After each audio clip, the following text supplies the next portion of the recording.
to stand in for him and to read his speech of introduction this evening. I'm Henry Woodhausen, one of the Lyell lecturers and rector of Lincoln College. I'm going to do so as though I am him, but I'm not him, as you may have noticed. Ladies and gentlemen, my name is Richard Ovenden, and I have the immense privilege of being both Bodley's librarian and the chair of the board of electors to the Lyell Readership in Bibliography. It is under these dual auspices that I welcome you here to the Bodleians Western Library this evening, both in person and via the internet. Wherever you are in row B, both in person, wherever you are in row B or in Buenos Aires, welcome. Before I go any further, I would like to invite those of you who are here in Oxford to join the electors, this year's reader, and me, that's me, not Richard Ovenden, for an adult autumnal libation in Blackwell Hall after the lecture. Sadly, those of you in Buenos Aires must take care of this element yourselves. Before we move on to the specifics of this evening's lecture, allow me, please, to explain a little of the background and history to these lectures. James P.R. Lyell was a lawyer and book collector who lived in Oxford and on his retirement in Abingdon. He not only collected books in a serious way, but studied them closely, publishing his research on early book illustration in Spain in 1925. Over 100 of his best medieval manuscripts were bequeathed to the Bodleian on his death in 1948, and the library subsequently purchased another 60 manuscripts and many early printed books from his executors. Tilly de la Mare, then on the staff of the Bodleian, published a scholarly catalogue of Lyell's medieval manuscripts acquired by the library in 1971. In addition to this great generosity to the Bodleian, J.P.R. Lyell also left a bequest to establish a series of lectures in bibliography to be delivered by invitation by leading scholars working in the field. To this end, the university established a board of electors to review the state of scholarship in the subject and to invite its leading proponents to hold the readership. It is this body, one that I have chaired since 2013, that has invited the current reader to deliver this year's lectures. The Lyell lectures have more than fulfilled the expectations of their benefactor. The lecturers have made a substantial contribution to the field of bibliography in its broadest interpretation. A high proportion of the lectures have been published, and many of these have become heavily cited works of scholarship. Not a few are known internationally as groundbreaking works in their field. The first Lyell lectures were delivered in 1952-3 by Neil Kerr, reader in bibliography in the University of Oxford, and published by OUP in 1960 as English manuscripts in the century after the Norman conquest. Since then, many distinguished readers have delivered lectures which have produced scholarship of an enduring quality. In 1954-5, Sir Walter Gregg gave his lectures and published them as Some Aspects and Problems of London Publishing between 1550 and 1650. Fredson Bowers soon after gave his 58-9 lectures published as Bibliography and Textual Criticism. David Foxton was the reader in 1975-6 and delivered the lectures which were eventually published in 1991 as Pope and the Early 18th Century Book Trade. In 1978-9, the reader was Howard Nixon, who delivered lectures on English decorated bookbindings, which OUP eventually published as The History of Decorated Bookbinding in England in 1992. Jonathan Alexander published Medieval Illuminators and Their Methods of Work in 1993 from his 1982-3 Lyells. John Mackenzie gave the lectures as Bibliography and History, 17th Century England, though sadly they have never been published.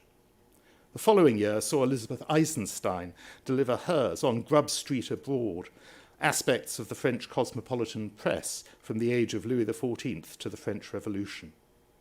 Robert Darnton was the reader in 1996-7, delivering the lectures as Bohemians and Bohemianism, Grub Street Libertines in Paris and London, 1770 to 1789, which fed into a number of his subsequent publications. David McKitterick's of 1999 to 2000 were given as set in print, The Fortunes of an Idea, 1450 to 1800, published as print manuscript in The Search for Order in 2003. The most recent reader, Mark Smith, delivered his on Renaissance handwriting models in virtual form last year, although we hope that his fifth and final lecture will be delivered in hybrid mode next year. I should also like you to know that the electors have selected the next 4 series of lecturers. They will be Professor Susan Rankin, Professor Anne Blair, Professor Stephen Oakley, and Professor Leah Price. Now, our reader this year more than lives up to the standards of eminence set by the best of his predecessors. He is a medieval scholar whose work has shaped more than one field, and whose work brings the primary sources of medieval history, books and documents, libraries and archives into the forefront of broader historical investigation. Our reader for this year's series of Lyell lectures, Paul Needham, returns us for the first time in many years to someone who has worked both in libraries and in the book trade.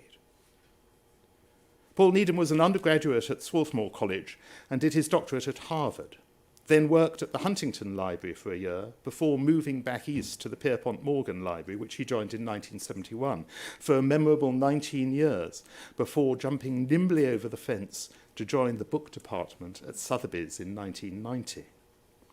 In 1998, he became Scheide librarian at Princeton University, where he remained until his retirement in May 2020.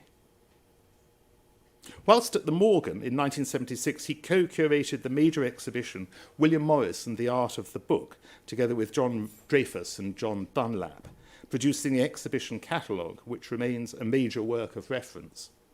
He was the lead curator a few years later for 12 Centuries of Bookbinding, 400 to 1600, published as an extended exhibition catalogue for a show at the Morgan in 1979. Like his other books, it sits on my shelves as an important reference work in the history of bookbinding scholarship. He has published many articles on the use of paper in early printing and on early printing in general, with specialized studies on German and Italian printing in the 15th century. His deep investigations into early printing in England have been published in important essays, such as the one linking Caxton with Veldener's Cologne type. But his scholarship on Caxton had its fullest representation in The Printer and the Pardoner, which was published by the Library of Congress in 1986. For the Festschrift for Lotte Hellinger, he even contributed an essay on continental books sold at Oxford in 1480 to 1481. He's also given rare book school courses on early printed books both at the Morgan and at the Huntington, and has been very active in the Bibliographical Society of America and the American Printing Historical Association. He was awarded a John Simon Guggenheim Foundation Fellowship, gave the Sanders Lectures at Cambridge University in 2004-05, and the Rosenbach Lectures at the University of Pennsylvania in 2013. Among his many accolades, Paul has been the recipient of the Bibliographical Society's Gold Medal. He has been heavily involved in locating stolen copies of the Rome printing of the 1493 Columbus letter and helping to get them returned to their true owners, including the Biblioteca de Catalunya in Barcelona, the Biblioteca Ricardiana in Florence, the Vatican Library, and the Biblioteca Marciana in Venice. But the subject which has long dominated his brilliant and tenacious mind has been Johann Gutenberg. In a series of highly influential articles in the papers of the Bibliographical Society of America and the Gutenberg Jahrbuch, and indeed in the wonderful Sotheby's auction catalogue for the Doheny copy, now in Japan, Paul Needham has transformed the way we look at and understand Europe's earliest printing. Ladies and gentlemen, I have great pleasure in inviting Paul Needham to give the 2020 to 2021 Lyell Lectures.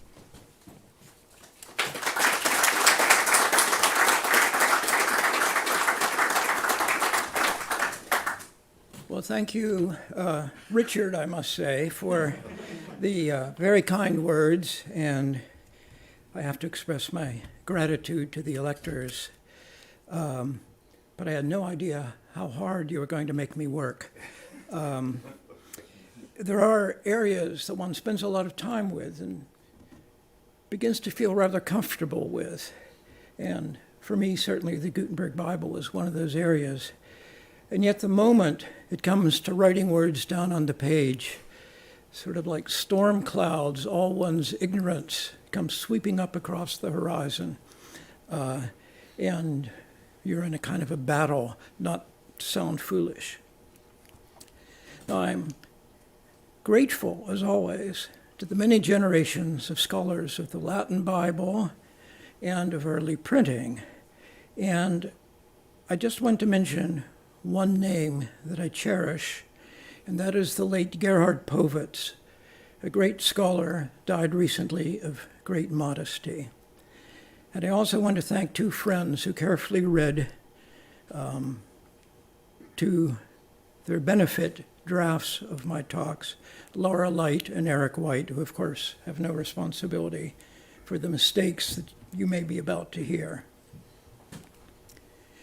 In the early 1450s, Mainz, the metropolis of an immense archdiocese, housed many Latin Bibles in its churches and convents, and more were being created. The most luxurious of these new copies was the so-called Giant Bible of Mainz, and may we have the second, or there is the slide.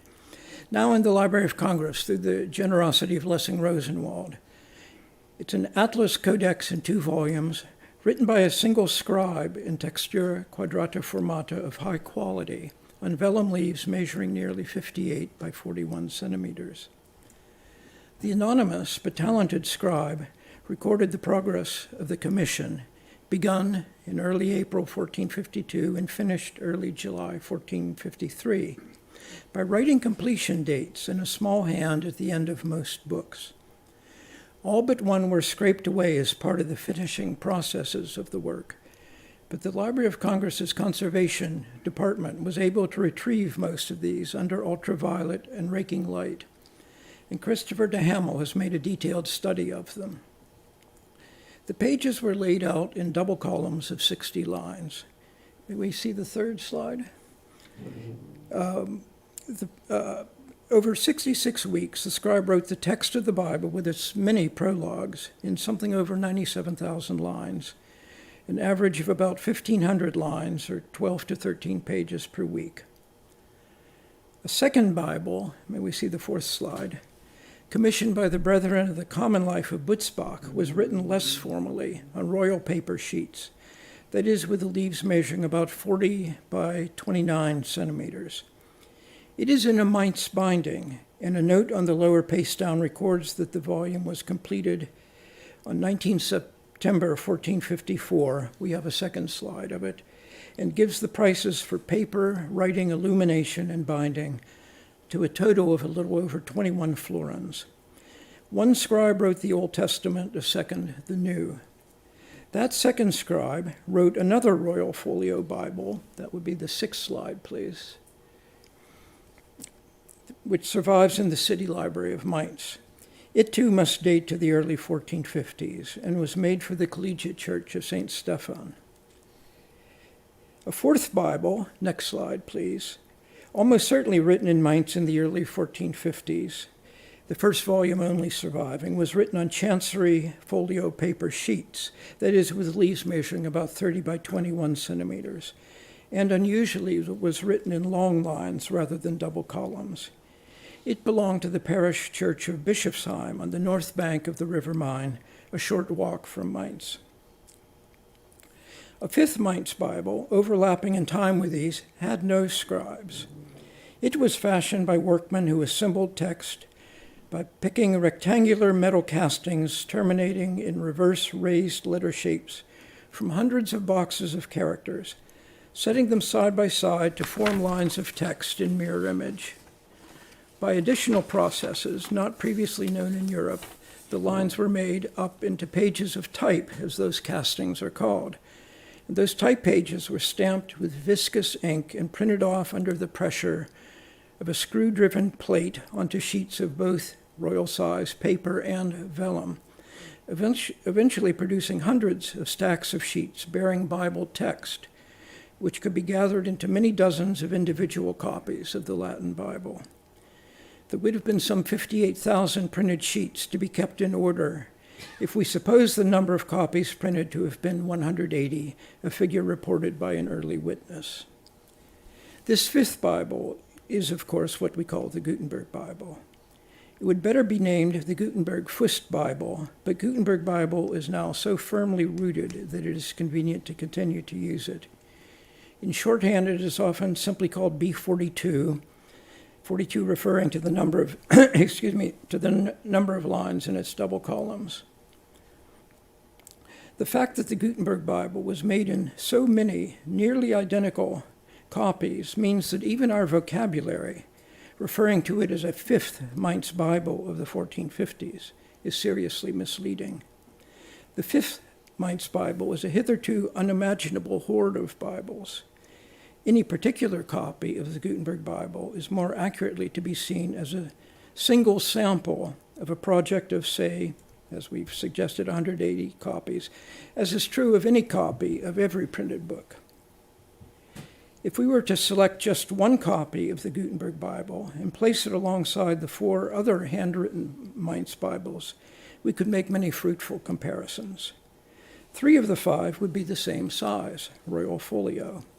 1, the giant Bible of Mainz, would be strikingly larger than could have been created on paper. 1, the Bischofsheim Bible, written on chancery paper, would be conspicuously smaller and thus, so to speak, handier. The conceptual difference between a handwritten and a printed book complicates this question. Would our 5 Mainz Bibles comprise 4 paper copies and 1 vellum copy, or 3 paper and 2 vellum? It would depend on which Gutenberg Bible you choose as a sample. About 3/4 of the edition was printed on royal paper, the remaining quarter on vellum sheets of the same size. 2 of the group, the Giant Bible and the Gutenberg Bible, could we have the next slide? Yes, please keep that one for a moment, would be closely similar in their character, both representing quadrata formata of high quality. And could we see the second? Yes. The other 3 are in cursive scripts. 2 of these were written without ruled lines, so that the number of lines slightly varies from one page to the other, and even often enough from one column to another. The third, the Bischofsheim Bible, was written on ruled lines and in more formal and indeed almost calligraphic cursive. This suggests what a much larger number of other manuscript Bibles of the period makes certain. In the 15th century, no single script style was especially appropriate to or characteristic of a Latin Bible. The Gothic quadrata formata of the Giant Bible of Mainz and of the Gutenberg Bible was in fact rather uncommon. One point of difference across all 5 Bibles, although not apparent from simple physical examination, bears emphasis and will be explored later. All 5 had different exemplars, as witnessed by numerous small textual variants that distinguish one from the other. Within this narrow frame of time and place, Mainz in the early 1450s, there was no common or standard text of the Latin Bible. And more broadly, in the 15th century, there was no common text of the Latin Bible at all. Various existing codices could serve as exemplars for our group of 5, and each of the 5 may have had more than one exemplar. For the Gutenberg Bible, we can prove this was the case. In the early 380s, Jerome had written to Pope Damasus that for the Latin Gospels, and not just the Gospels, there were nearly as many texts as there were copies. A millennium later, his remark remained valid. This changed, of course, with the Gutenberg Bible. For the first time in the history of the Latin Bible, an essentially identical text appeared with all faults in some 180 copies. Moreover, those copies were sold to many areas of Europe. A broad sale of copies was part of the fundamental planning of this multiple Bible project, so that readers of this book in, say, Spain, England, Sweden, and Austria would all be reading identical words, and moreover would find them in exactly the same places, page, column, and line, in their various copies, not that any reader would have been paying attention to this. The Latin text we find in the Gutenberg Bible is, of course, descended from an ancient tradition reaching back 1,200 years or more. The foundational literary documents of the early Christians, Gospels, Apostolic Letters, Luke's History of the Apostles, and the apocalyptic work called in English Revelation, were written in Greek, the lingua franca of the eastern half of the Roman Empire, and the language particularly of Jews of the Hellenistic diaspora. Even Paul's letter to a Christian community in Rome, perhaps primarily formed among the Jews of that city, was written in Greek. A guiding principle of Christian proselytism, strongly emphasized, for instance, in the Gospel of Matthew, was that the figure of Jesus fulfilled, embodied, and exemplified events and prophecies of the Jewish Bible. And so early Christians, often themselves Jews, made continuous use of and reference to the Jewish Bible in Greek translations of roughly the 3rd century BCE and after. This translation, in fact a complicated group of translations and recensions, is commonly called the Septuagint, a term used by Jerome based on an apocryphal creation myth for the Greek version of the Pentateuch, which need not detain us.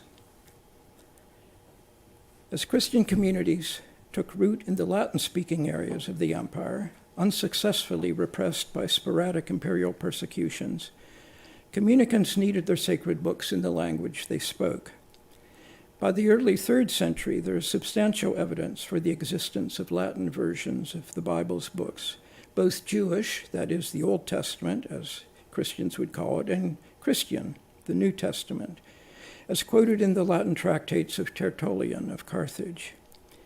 In the mid-3rd century, 2 treatises of Cyprian, Bishop of Carthage, martyred in 258, are densely filled with biblical quotations in Latin from most books of both Testaments, suggesting that a full text of a Christian Latin Bible was available to him.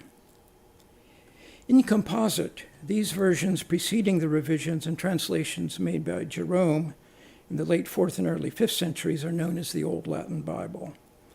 The pioneering work in gathering the Old Latin text was carried out in the 18th century by the Maurist scholar Pierre Sabatier, died in 1742. His 3 massive volumes of evidences for the Old Latin text were published posthumously. The earliest substantial physical record of the Old Latin Bible, is a partially preserved gospel book in Turin, formerly in the library of the ancient North Italian Abbey of Bobbio, founded in the early 7th century by St. Columban. This codex, of relatively modest size, its original leaf height would have been about 20 or 21 centimeters, is accepted by paleographers as having been written in North Africa in the 4th century. The path to Bobbio is uncertain, but 2 other late 4th or early 5th century codices from the Bobbio library, containing writings of Cyprian, were likewise plausibly written in North Africa and may have followed the same untraced path. In the 4th and 5th centuries, following the Emperor Constantine's pro-Christian decrees, wealthy Greek communities commissioned full Bibles, the earliest of these being the 4th century Codex Vaticanus, probably written in Alexandria, possibly connected with Athanasius, Bishop of Alexandria, who died in 373, whose canon of Scripture is reflected in the book order of Vaticanus. It is a square parchment book with leaves measuring about 27 by 27 centimeters, written in 3 columns which well fit this format. It still preserves good margins, and it is easy to see that it was, and despite imperfections remains, a noble book. Did Latin Christians of the same period also possess full Bibles? None survive, nor is it likely that any survivals of Latin biblical books datable to the 5th century are remnants of what were once full Bibles. We see here the Trent Gospel Book, written in gold ink on purple vellum, purple stained vellum. This is interesting because of its large margins, which mean that we are really very near the original size.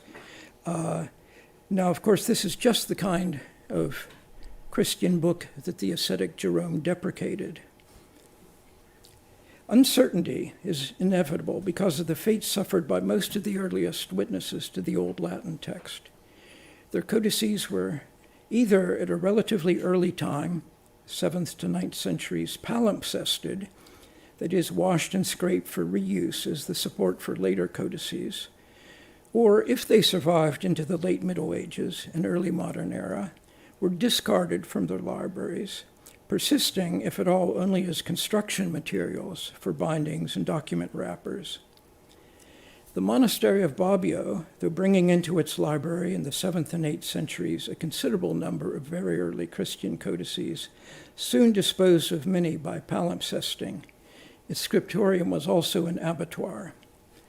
The Bobbio Gospel book, just illustrated, is a rare but very incomplete escapee. The most important event in the history of the Latin Bible, in Ovo, was the birth, near the year 347 in Dalmatia, of Eusebius Hieronymus, that is, Jerome. His father, a well-off estate owner, sent Jerome to Rome for advanced education in grammar and rhetoric, probably intending him for a career in the imperial bureaucracy. One of Jerome's teachers was the grammarian Aelius Donatus. It is a peculiar coincidence that the earliest remains of Mainz typography in the first half of the 1450s are primarily multiple editions of the Ars Minor grammar of Donatus, surviving only as binding waste fragments, some of these having been published even before the Gutenberg Bible was completed. From Rome, Jerome went to Trier, perhaps serving in some administrative office.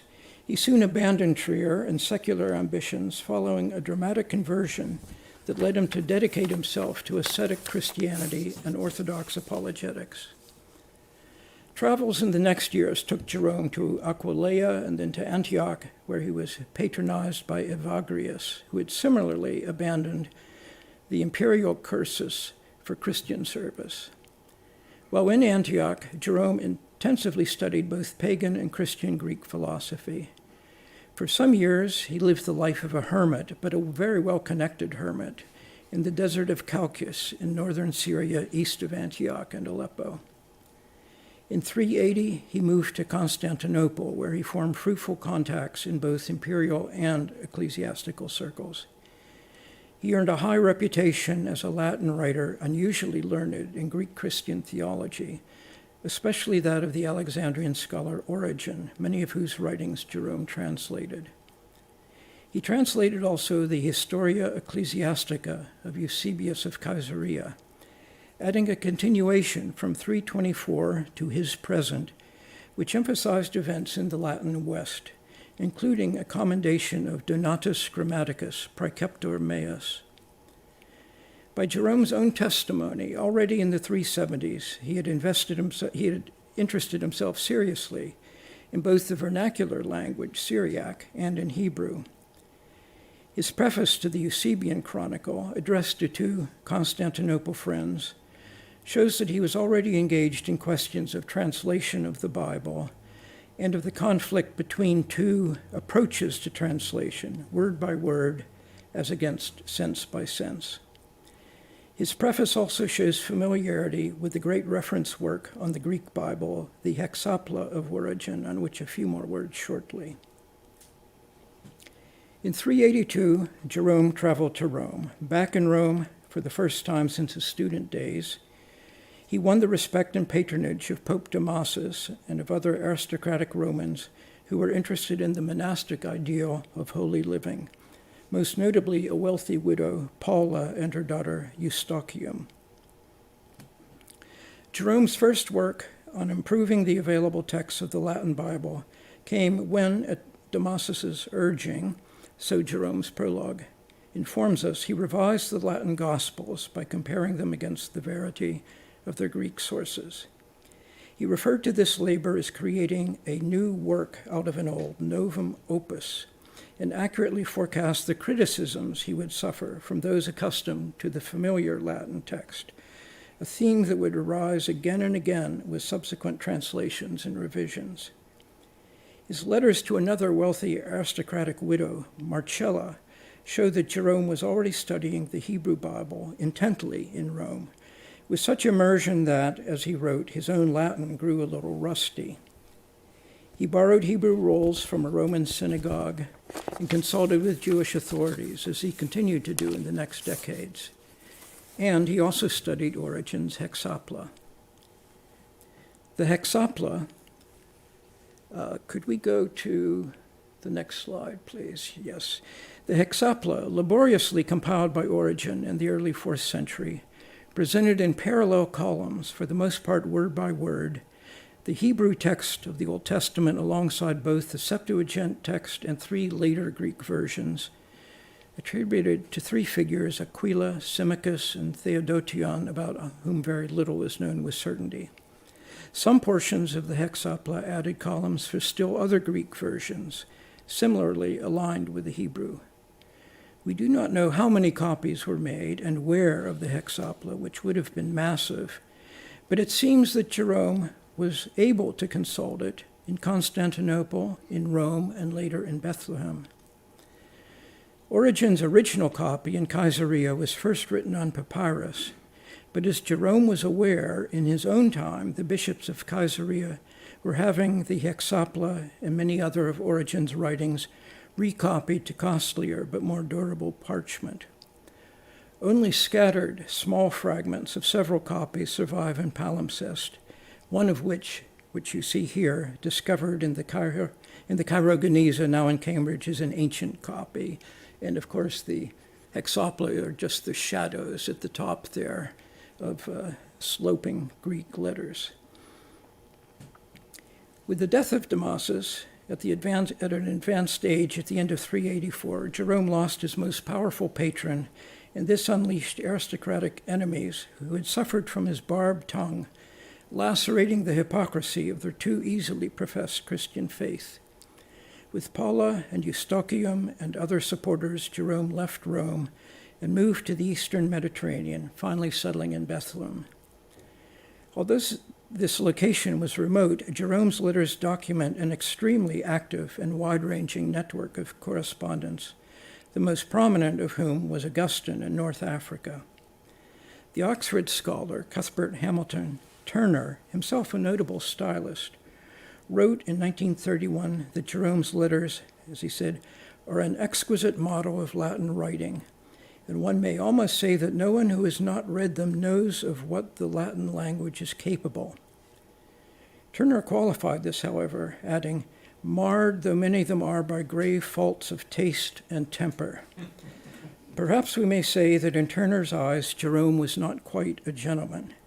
Many Roman aristocrats would have felt sure he was not.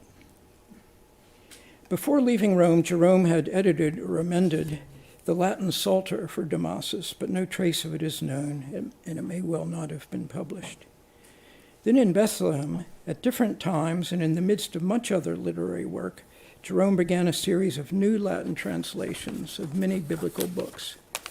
These divide into 2 stages: translations and revisions based on the hexaplaric Greek, and translations based directly on the Hebrew. The hexaplaric translations we know are of Psalms, Chronicles, Job, and the 3 Solomonic books, Proverbs, Ecclesiastes, and Song of Songs. We have Jerome's prologues for all of these, indicating that they were published, but their fates have been various. The hexaplaric Psalter, the Gallican Psalter, as it is known today, was the great success story among them, for it became by far the commonest Psalter text of the Middle Ages, as against Jerome's later Juxta Hebraios translation.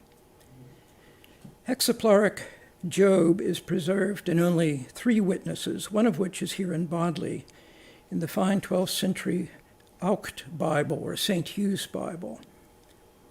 Hexaplaric Chronicles does not survive, but the brilliant scholar Alberto Vaccari retrieved the entire text of hexaplaric Song of Songs and portions of Proverbs and Ecclesiastes by fishing, as he put it, in the sea of Latin Christian literature of the 5th through 7th centuries. Jerome's justification for his Bible translations from the Hebrew was exposed in his Quaestiones on Hebrew Genesis, written about the year 392. a work which, like his Gospels revision, he called a novum opus, and so by extension his Hebrew translations would also be nova opera, books of a new kind. His simplest argument was that just as the Latin New Testament was in direct descent from the Greek original, so the Latin Old Testament should be in direct descent from its original and not tertiary. Jerome did not make his translations in the order of the Hebrew canon, and in many of his prologues he presents himself as having acceded to the requests of his addressees rather than having initiated the work himself, a literary formula that may be at once a public expression of modesty and true. Thus, in one of his later translations of the book of Ezra, that is, the double book Ezra and Nehemiah, Jerome wrote to friends in Rome, "I can scarcely say which is more bothersome, to fulfill your request or to deny it.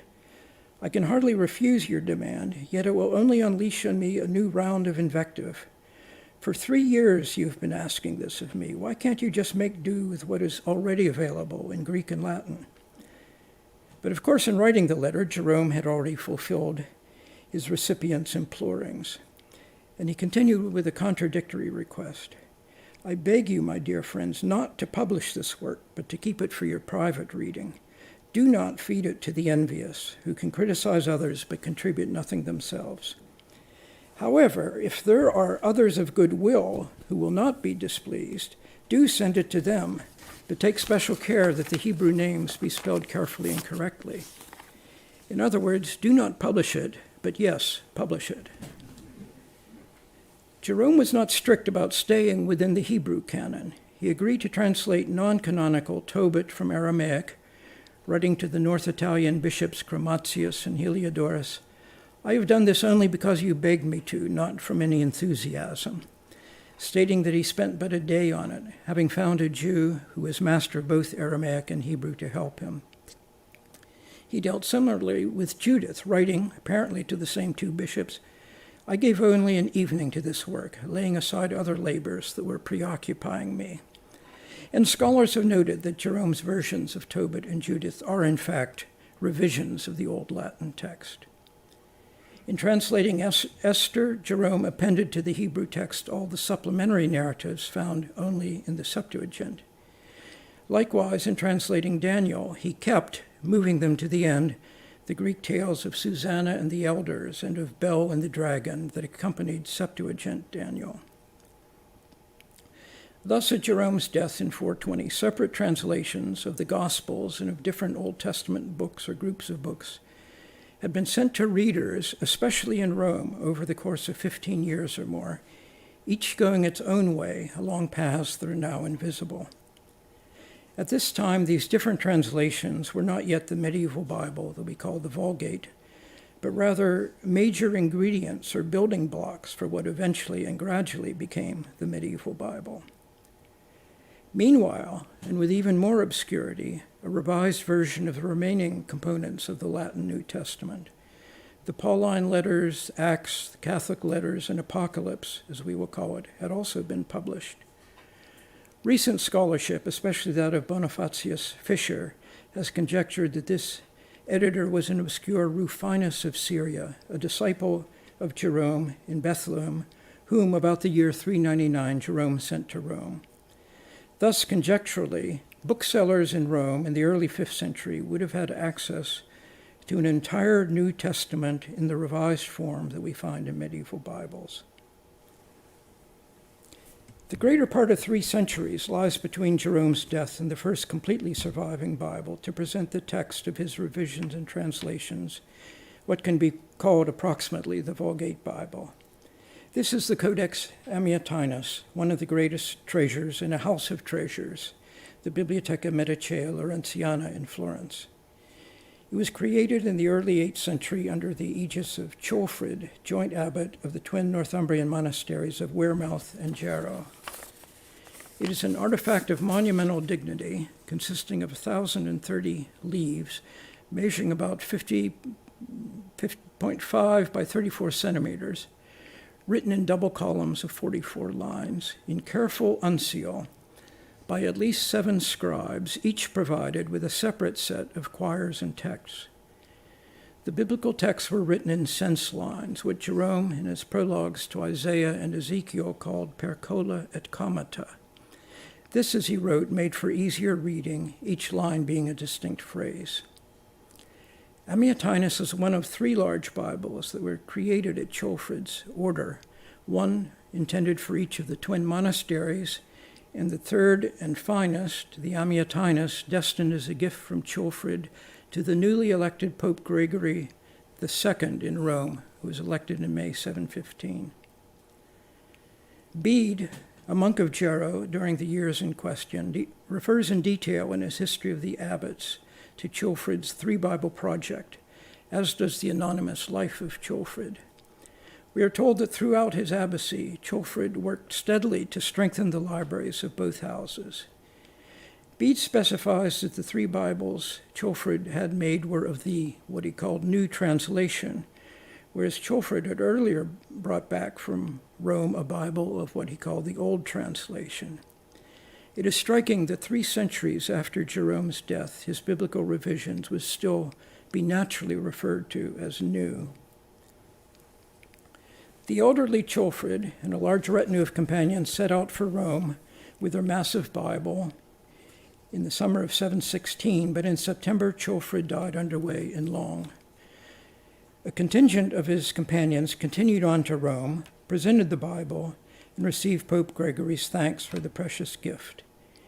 It is unclear why and when the Bible subsequently journeyed from Rome to the southern Tuscan convent of San Salvatore at Monte Amiata. These precarious journeys preserved Samutinus, for if it had remained in Northumbria, it would almost certainly have been destroyed, whether in the Viking invasions at the end of the 8th century or in the great hecatomb of medieval books that accompanied Henry VIII's dissolution of the monasteries. By good fortune, a dozen leaves survive of one of the sister manuscripts. They were used in the late 16th century and after as wrappers on Nottinghamshire estate records of the Elizabethan Sir Francis Willoughby. The text of Codex Samutinus and of its sources has been intensively studied. For large portions of the Vulgate Bible, it is the oldest witness. The exemplars for the Wearmouth Jarrow scribes would have been, for the most part, Italian biblical codices. It has been plausibly suggested that one of these exemplars for Maccabees, can we see the next slide, please, survives in a single imperfect leaf used as binding waste in a manuscript at Durham. It is written in 6th century Italian uncial, and the text is laid out in sense lines. Indeed, Italy was inevitably the source of most Christian Latin books in England before the 9th century. The founder of the Wearmouth and Jarrow convents, Benedict Bishop, made repeated journeys to Rome before his death in 690, and Bede records that Benedict brought back innumerable books from there. Other Christian books from Italy, and especially from Rome, would have been sent to Canterbury in the late 6th and early 7th centuries as support for the mission of St. Augustine of Canterbury. The Codex Samutinus can be defined in terms of its shape, that is, its order of biblical books and their paratexts.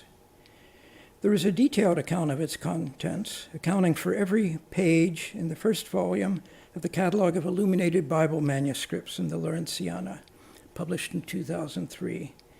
That description extends over more than 26 pages in 53 columns. It is useful to digest the contents into a more perspicuous single-page form, and that is what I did on the first handout. Now, I don't know if you have handouts, but that's, I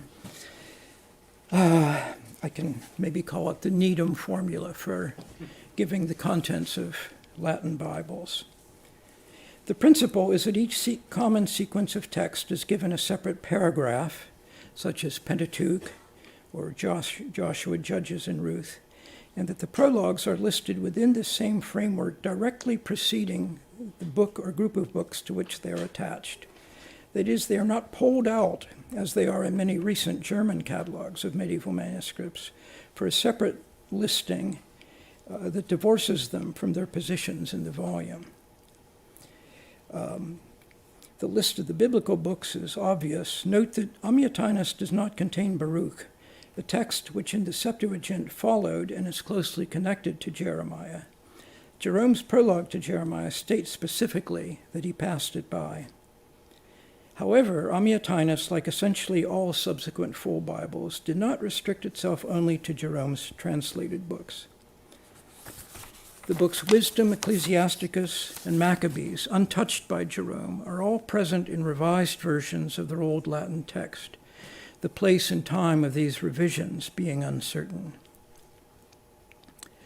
The prologues are identified by the numbers assigned them in Stegmüller's Repertorium Biblicum, those are the S numbers, of 1950, and also where relevant in Neil Kerr's K numbers, numbered list of 64 prologues of what he called the common set of 13th century French Vulgate Bibles. Both numberings will be discussed presently when looking at what is called the Paris Bible. The variation in prologue sets, now there's a second handout from one Latin Bible to another over the following centuries becomes extremely complex. The second handout, I've tried just to give a brief table of the Samutinus prologues and a very abbreviated note of their sources. The most fundamental group is the prologues Jerome wrote for his translations and revisions. The prologues for the individual minor prophets are extracted from Jerome's lengthy Epistle 53 to Paulinus of Nola, in which he summarized and characterized all the books of the Bible. 4 prologues to the Gospels, known as Monarchian prologues, and most prologues to the Pauline letters, known as Marcionite prologues, precede in date Jerome and the Vulgate text and are associated with heterodox Christian sects. There is silent irony in their strongly anchored position in the history of the Vulgate Bible. Then on that handout, books prefaced by capitula are noted by the word cap in small caps, and then by absence, those such as Ruth and Chronicles, which do not have capitula. We see the, yes, thank you. These are brief chapter summaries of the individual biblical books, first seen in Old Latin Bibles. The variations in wording and number of the capitula lists from one Bible or group of Bibles to another is extremely complex. For instance, the Benedictine editors of the Vulgate Old Testament record for Genesis 10 different series of capitula, 3 based on Old Latin, yet attested in Vulgate Bibles, and 7 on Vulgate Genesis. And 6 of these 10 series are then subdivided into variant forms. The contents layout of Samutinus records no more than the presence of capitula of whatever form. And then 2 New Testament paratexts are not prologues. The Canon Tables, I think, is conspicuous before your eyes, to the Gospels and the concordance of the letters of Paul. The Canon Tables, compiled for the Greek Gospels by Eusebius of Caesarea, were adapted to the Latin Gospels by Jerome, who discussed them in detail in his Novum Opus Prologue. Each gospel is marked off into hundreds of short numbered passages. John has 232, Matthew has 355. Then 10 prefatory tables or canons are laid out in columns, lining up in rows the numbers of one gospel with those of the other gospels, where the passages are parallel or comparable. The first table lines up the passages, and that's what you will. Go back one slide just for a moment, please, and then let's go to this one, where all 4 Gospels present a related text. The 10th table lists the passages of each Gospel that have no analog in any of the others. And then the next slide, please. Here, we see a full treatment in Samutinus. Below each marginal passage number in each gospel was to be written, Jerome said, do it in red, the number of the table which contains that passage number. The Eusebian canons had a long life, then a temporary death in Paris, and then a rebirth in later Vulgate Bibles. And so you see here the 52, which is the capitulum. You see the section number 148 for Matthew, 65 for Mark, and then in between them, 6, meaning you'll find them in the 6 of the Canon Tables. This system of recording contents of Vulgate Bibles can be applied uniformly to any such Bible, whether handwritten or printed. These compressed tables allow rapid comparison of one Bible with another or one group of Bibles with another. 2 more examples are on your handout. We won't spend time with them. Recording a particular codex of each of the 2 main Carolingian recensions of the Vulgate Bible, both formed near the year 800. One Bible representing the editorial work of Theodulf, Bishop of Orleans, the other the work of Charlemagne's close advisor, Alcuin, as found particularly, but not exclusively, in a succession of large format Bibles written at Tours under the abbacy of Alcuin and his successors. This is really just for the pleasure of your eyes, the spectacular Moutier-Granville Bible, and there could be 50 more spectacular images shown from it.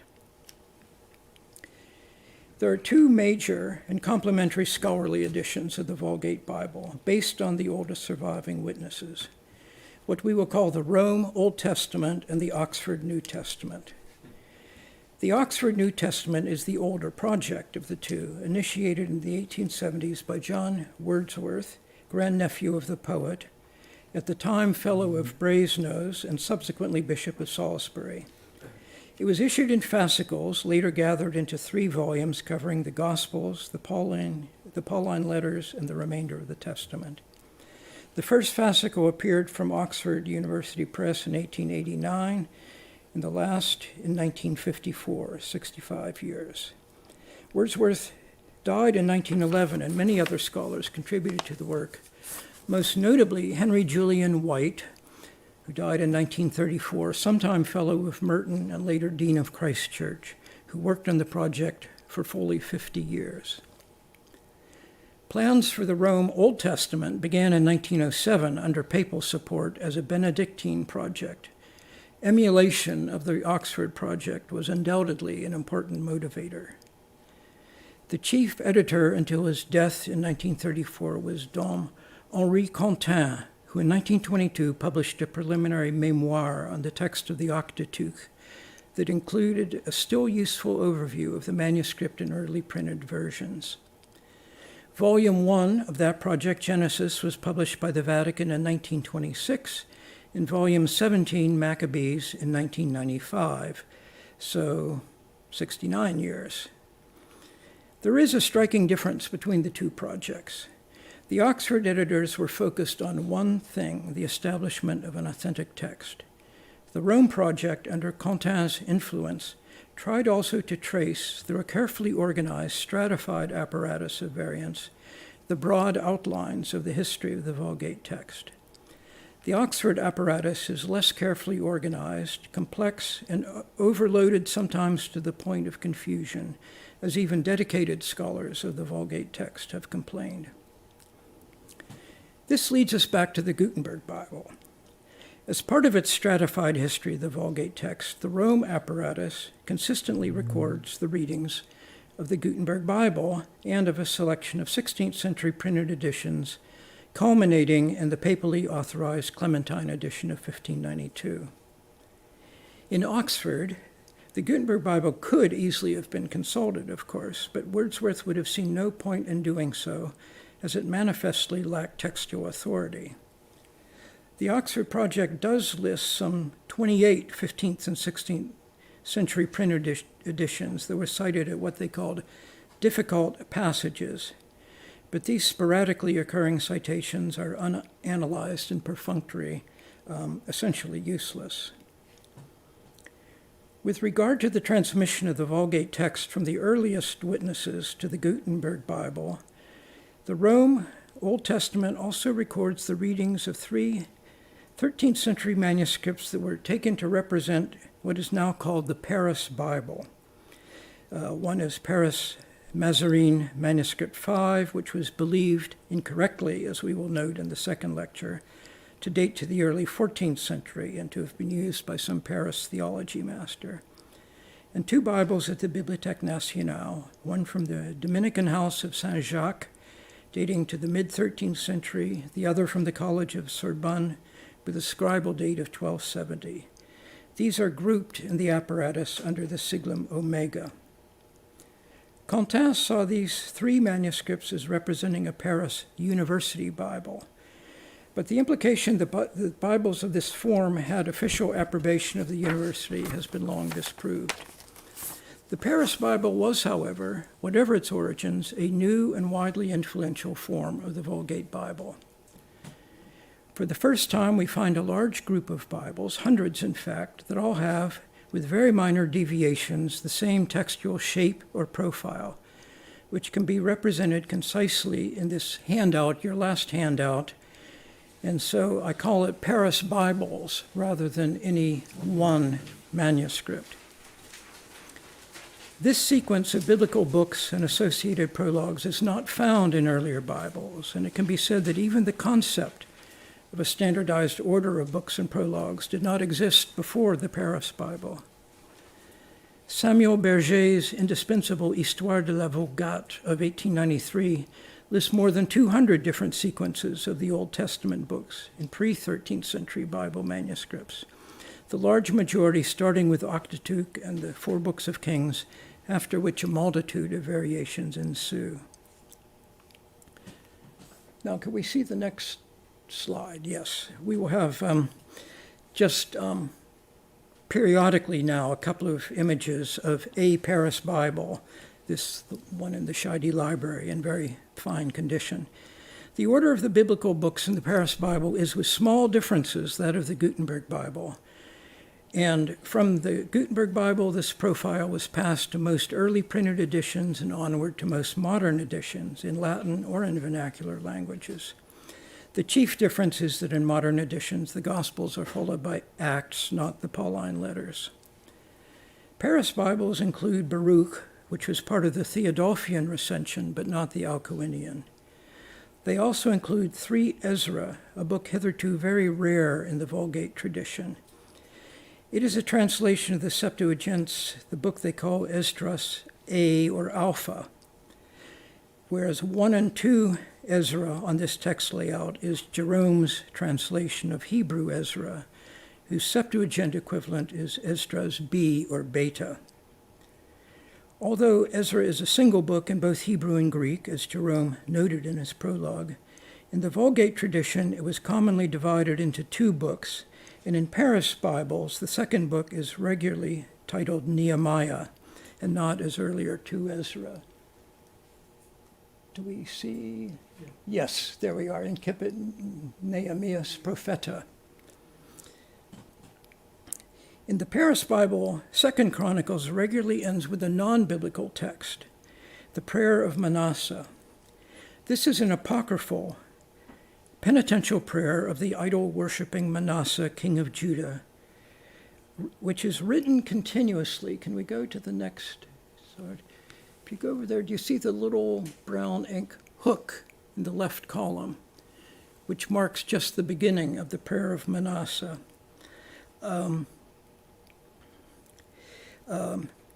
It was written continuously without demarcation as the final words of chapter 36. In chapter 33 of 2 Chronicles, we're told that Manasseh repented and sought God's favor with earnest prayer. The Prayer of Manasseh, perhaps written by a Hellenistic Jew in the first Christian century, supplies an appropriate text. In Greek psalters, including the Codex Samutinus, the Prayer of Manasseh was often included among the canticles, and the Latin version was fully quoted and commented in the mid-6th century by the North African bishop Veracundus, but then it disappears within Latin. As incorporated within 2 Chronicles, as we have it here, the Prayer of Manasseh is not found before the early 13th century. And it may be significant that 2 collections of biblical glosses attributed to Stephen Langton, who taught in the Paris schools from 1180 to 1206, when he was elected Archbishop of Canterbury, treat the Prayer of Manasseh as the conclusion of 2 Chronicles. The The standardized prologues of the Paris Bible have already been referred to, that is, these numbers, Kerr's numbers 1 to 64, the common set. Most of them have an earlier tradition, and many of them belong to the earliest evidences of the Vulgate text, as the K numbers of the text profiles of Codex Samutinus and your Theodulfian and Alcuinic Bible show. Laura Light has identified 6 Paris prologues that are late additions to the Vulgate profile. These are marked with asterisks on your handout 5. K15 for Ecclesiastes, 28 for Amos, 40 and 41 for Maccabees, 44 for Matthew, and 64 for Apocalypse. She notes that some of these appear to have been imported into the Paris Bible from 12th century glossed books of the Bible. In terms of layout, the most influential feature of the Paris Bibles by far was the new division of books into chapters, these becoming, with small variations, the chaptering used currently in Bibles in all languages. The new chaptering replaced the ancient numbered capitular divisions dominant in earlier Bibles.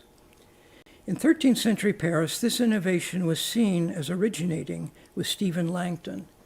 Thank you. 2 contemporary chaptering guides, you're looking at the one which is here in Oxford at Magdalen, giving the incipits of the modern chapters, associate them explicitly with the name of Langton. But recently, Paul Sanger has demonstrated that this chaptering system, with some variants, must have originated at St. Albans in the second half of the 12th century, as exemplified in Corpus Cambridge Manuscript 48, a Bible written about 1180. Sanger has traced this chapter system forward to other late 12th, early 13th century Bibles from St. Albans. Thus, we can say that Paris chaptering was a cross-channel variant of St. Albans chaptering, which then came to dominate Vulgate Bible layouts over the course of the 13th century through the example of the Paris Bible. In 13th century English Vulgate Bibles, however, it may be that the new chaptering radiated directly from St. Albans and not through the mediation of the Paris Bible. A fundamental advance in our understanding of how the Paris Bible developed came with Laura Light's identification of a small group of what can be defined as proto-Paris Bibles, datable to the early 13th century on the basis of evidence of their script and of the style of their pen initials and illumination. These mostly, but not quite all, include 3 Ezra as a new book in the canon. At least 2 that have 3 Ezra bear evidence that it was a late edition. Most also have the Prayer of Manasseh, that other late edition, incorporated into 2nd Chronicles. But at least one omits it, and in another it was added marginally. Light's original Proto-Paris group was of 14 codices, and a few more have come to light since. None is identical to any other, but their family features include capitula lists in newly revised forms, the Paris order for the biblical books with some variation, all or almost all of the 64 Kerr prologues, as we could call them, and only very rarely with prologues from outside that group. These Bibles all show the new Paris chaptering, typically added in the margin in tandem with earlier capitular divisions. Thus, 2 stages in the development of the Paris Bible can be seen.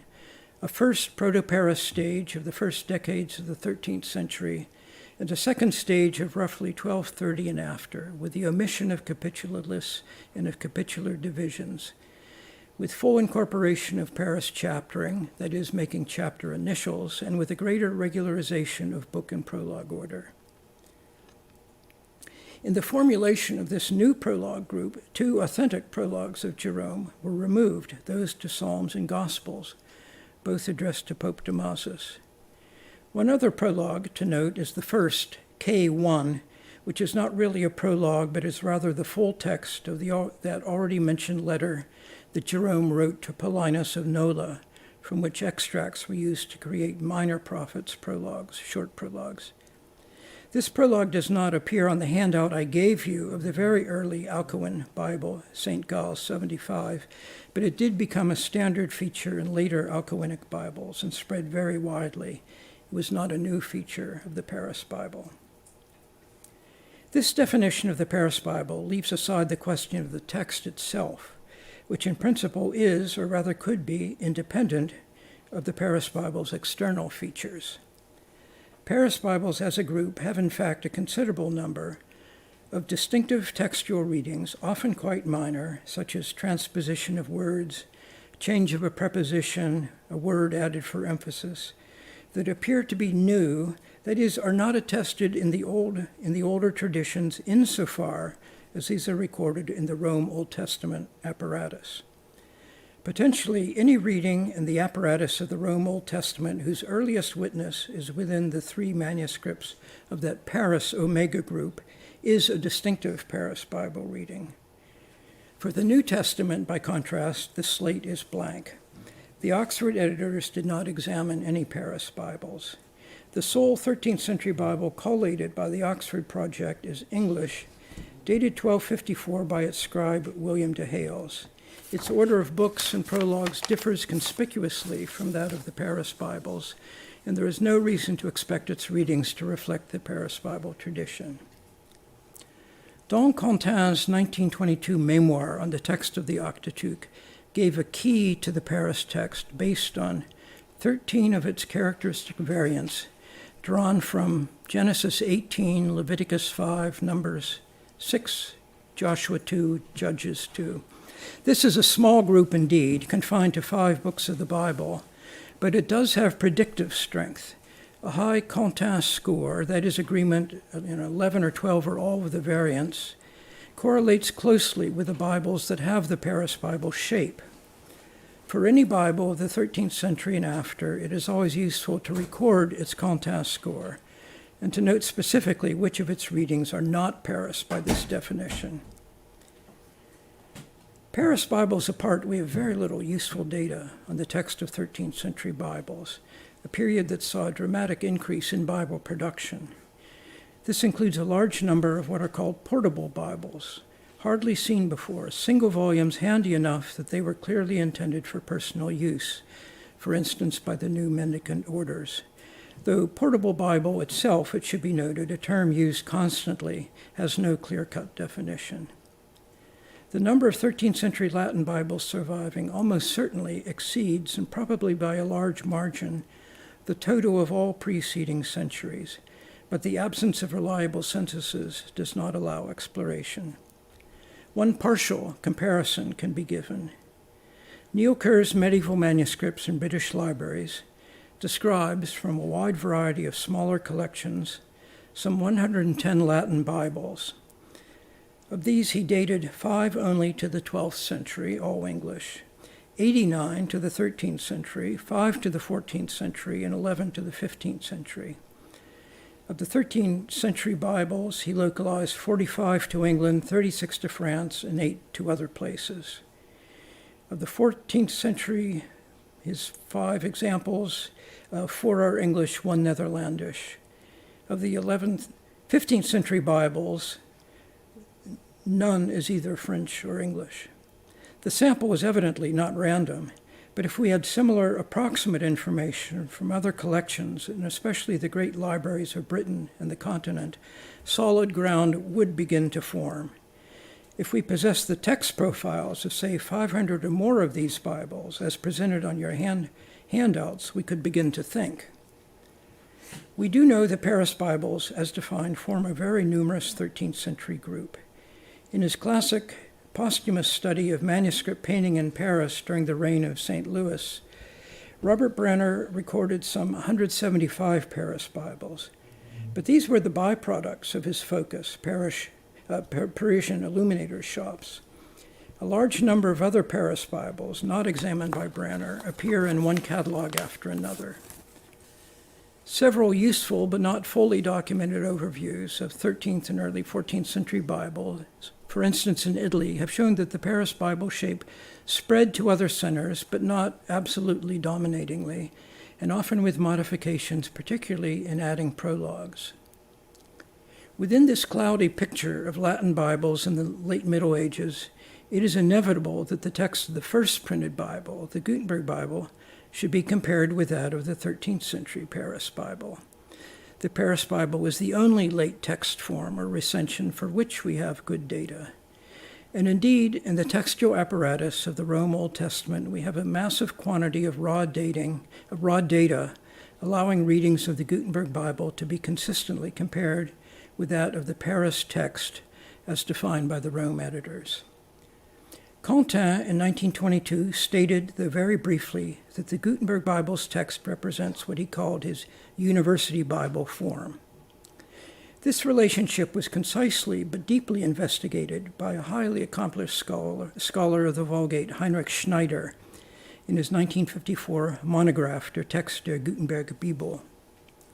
This is an indispensable work, which among many other virtues provides the best overall analysis we have of the nature of the Paris Bible text. Schneider's study was supplemented with added detail by an equally accomplished scholar, Dom Robert Weber, in a chapter of the 1979 Kommentarband accompanying the facsimile of the Berlin copy of the Gutenberg Bible. Weber's study included a full collation of the Paris Bible witnesses against the Gutenberg Bible and its major printed successors for sample chapters, Genesis 18, Isaiah 1 and 2, and Colossians 1 and 2. This last gave us our first solid information on the Paris Bible New Testament, drawing on fresh collations of those Paris witnesses. Schneider summarized the Gutenberg Bible text as, quote, an only lightly corrected Paris text. Weber agreed, writing that, quote, the close relationship of the Gutenberg Bible text with the Paris recension is beyond doubt. Schneider's and Weber's conclusions were accepted by another great scholar, Gerhard Powitz, in his Gutenberg Jahrbuch 2009 study of the text of the Gutenberg Bible and of emendations added by hand to several copies. And another student of the Gutenberg Bible likewise agreed with Schneider and Weber, writing, it would indeed have been surprising if some other character of text had been chosen as exemplar for the Gutenberg Bible. So if all of this is true, we seem therefore to have a foundation built on rock, not sand. The Gutenberg Bible descends from the Paris Bible, but there will be a second lecture. Thank you.